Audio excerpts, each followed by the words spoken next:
नमस्कार दोस्तों। आज हम बात करने वाले हैं भारत की सबसे प्राचीन पर्वत श्रृंखला अरावली पहाड़ियां के बारे में।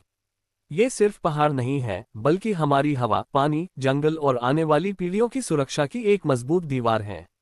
अगर अरावली नहीं रही तो हमारा भविष्य भी सुरक्षित नहीं रहेगा।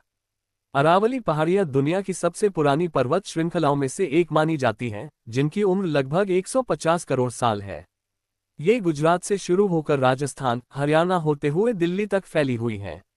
एक समय था जब ये पहाड़ हिमालय से भी ऊंचे हुआ करते थे, लेकिन समय के साथ ये शांत प्रैरी बन गए, जो आज भी बिना कुछ कहे हमारी रक्षा कर रहे हैं। अरावली का महत्व सिर्फ भूगोल तक सीमित नहीं है।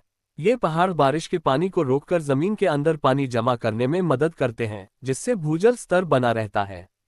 यही पहाड़ रेगिस्तान को आगे बढ़ने से रोकते हैं और दिल्ली जैसे बड़े शहरों को भीषण गर्मी और प्रदूषण से बचाते हैं।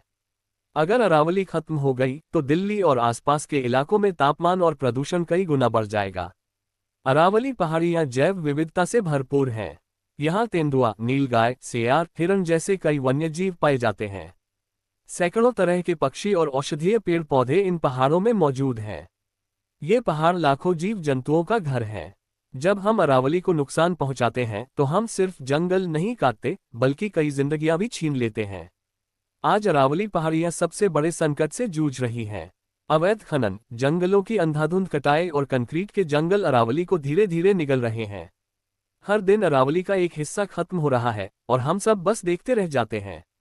अगर यही हाल रहा तो आने वाले समय में अरावली सिर्फ किताबों और तस्वीरों में रह जाएगी। अब सवाल ये है कि हम क्या कर सकते हैं। जवाब बहुत आसान है। हमें जागरूक होना होगा, पेड़ लगाने होंगे, अवैध खनन के खिलाफ आवाज उठानी होगी और लोगों को समझाना होगा कि अरावली को बचाना मतलब अपने जीवन को बचाना। क्योंकि अगर आज हमने अरावली को नहीं बचाया तो कल हमें इसका बहुत बड़ा खामियाजा भुगतना पड़ेगा। अगर आपको प्रकृति से प्यार है, अगर आप अपने बच्चों को साफ हवा और पानी देना चाहते हैं, तो आज ही अरावली को बचाने की इस मुहिम से जुड़िए। इस संदेश को ज्यादा से ज्यादा लोगों तक पहुंचाइए। अरावली बचेगी तभी प्रकृति बचेगी, प्रकृति बचेगी तभी हमारा भविष्य बचेगा। Save Aravali, save nature, save future. पौधा।